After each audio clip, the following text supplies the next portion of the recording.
নেপাল, ভুটান, ভারত কিংবা কাশ্মীর নয়, বাংলাদেশের নরসিংদীতেই উৎপাদিত হচ্ছে সুস্বাদু বহুজাতের কমলা। Hey you, what's up guys? It's me about Nadim Mahmoud Noyan and welcome to my new vlog. আজকে আমি তোমাদেরকে নিয়ে এসেছি কমলা বাগানে।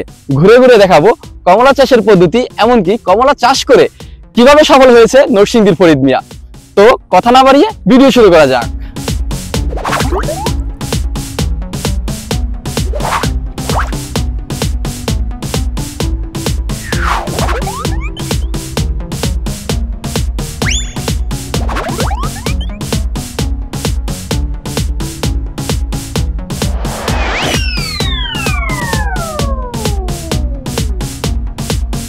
কমলা একটি জনপ্রিয় এবং পুষ্টিকর ফল। এটি সাইট্রাস জাতীয় ফলের অন্তর্ভুক্ত এবং এর বৈজ্ঞানিক নাম সাইট্রাস সাইনেন্সি। কমলা মূলত গ্রীষ্মকালীয় এবং উপগ্রীষ্মকালীয় অঞ্চলে চাষ হয়। এর রসালো ও মিষ্টি টক স্বাদ এটিকে বিশ্বব্যাপী জনপ্রিয় ফল হিসেবে পরিচিতি লাভ করেছে।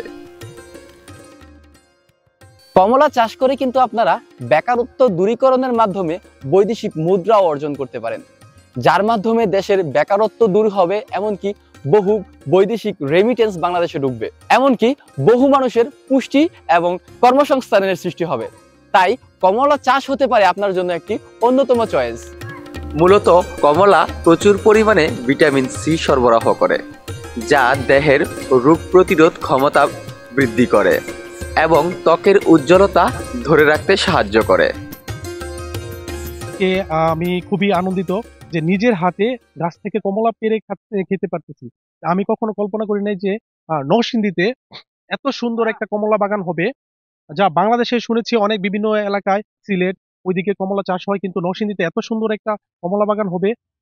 হ্যাঁ, এত মিষ্টি, খুব সুস্বাদু কমলাটা। আমি খেয়ে খুবই অনেক তৃপ্তি পেয়েছি।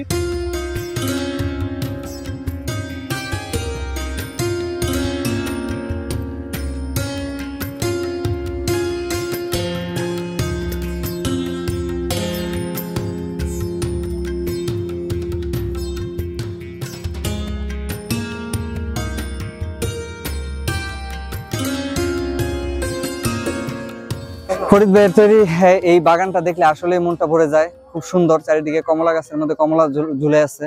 এর আগে কখনো এই বাগান ছাড়া আমি এত কমলা গাছের মধ্যে ঝুলে থাকতে দেখি নাই। দেখতেও ভালো লাগে, আর নিজের হাতে পায়রা খাওয়ার যে আনন্দটা, এটা অনেক।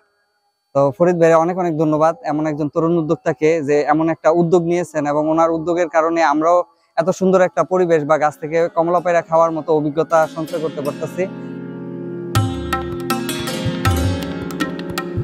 কমলা বাগানে ঘুরতে ঘুরতে আমি পেয়ে গেছি হার্টথ্রব কন্টেন্ট ক্রিয়েটর জেকে শান্তকে। তো আমরা জেকে শান্তর কাছে জানতে চাইবো কমলা বাগানে এসে সে আজকে কি করেছে, কি দেখেছে, এমনকি আজকে কোনো কন্টেন্ট আইডিয়া নিয়ে এসে এখানে এসেছিল কিনা।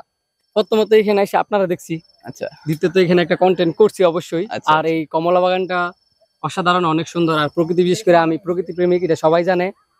এখন এই কমলা বাগানে আইসা এত কমলা খাইছি আর কন্টেন্ট করছি, নাদিম ভাই দেখছি আমি অনেক বড় ব্যথা পাইছি। আচ্ছা, হ্যাঁ, আসলে সে অনেক ব্যথা পাইছে, কিন্তু আসলে কমলার টেস্ট কিরকম ছিল?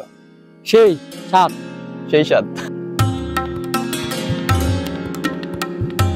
প্রতিদিন পানি দেই 1 থেকে 2 বার, এবং প্রতি সপ্তাহে লাইক দেই।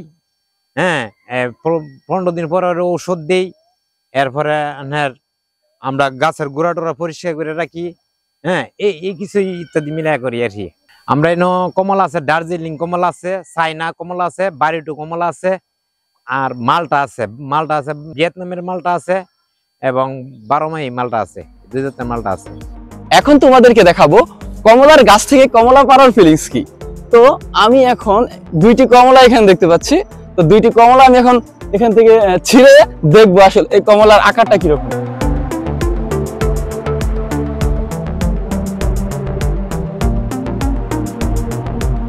তো আসলে যদি কমলার আকারগুলি এক একটা দেখাই, তাহলে মোটামুটি অনেক বড়, এমনকি কমলার রংটা অনেক সুন্দর হচ্ছে। তো এখন সম্ভবত সবগুলি 2টা কমলা এখনো ওইরকম করে মানে খাওয়ার জন্য উপযোগী হয় নাই, কিন্তু তারপর আমি তোমাদেরকে শুধুমাত্র কমলার আকারগুলো দেখানোর জন্য কমলাগুলো পেরেছি।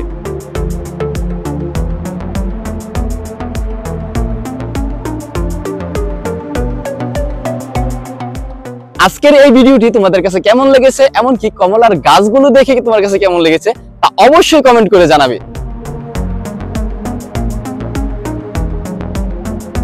চাকরি নয়, উদ্যোক্তা হও, এই মন্ত্রকে কাজে লাগিয়েছে নরসিংদীর ফরিদ মিয়া। তাই চাকরি না করে লেখাপড়া শেষ করে সে কমলা চাষের সাথে সম্পৃক্ত হয়। শুধুমাত্র কমলা চাষই একমাত্র নয়, এছাড়াও সে হরেক রকমের গাছ এমনকি অনেক ফুল বাগানও সে করেছে। আমরা এখন কথা বলবো সেই সফল উদ্যোক্তা ফরিদ মিয়ার সাথে। আমার এখানে এই জায়গাটা হচ্ছে 1 একর। এখানে কমলার জাত আছে 7-8টা জাত আছে, আমরা সংগ্রহ করে রোপণ করেছি যে কি কোনটা ভালো হয়। এখানে যে বাড়িটা কমলা, দার্জিলিং কমলা একটু ভালো হয়েছে। এখন নেক্সট টাইমে আমরা চিন্তা করতেছি যে আমরা ভালো ভালো যে ভ্যারাইটিগুলা এখানে পুরোটা একবারে কমলা বাগান হয়ে যাবে। নেক্সটে আমরা আরও যদি জমি পাই, আমরা আরও জমি বড় মানে পরিসরে সাজাবো। আমার এখানে আছে দার্জিলিংয়ের কমলা আছে, বাড়িটু কমলা আছে, চায়না কমলা আছে, চায়না ম্যান্ডারিং আছে, তারপর হচ্ছে পাকিস্তানি কমলা আছে একটা, নাগা কমলা বলা হয় বা এটাকে বলা হয় যে নাগপুরি কমলা। চায়নারও একটা ম্যান্ডারিং কমলা আছে। আমার এখানে মাল্টা প্রজাতি আছে আর অনেকগুলা 9 প্রজাতির কমলা আমার এখানে আছে।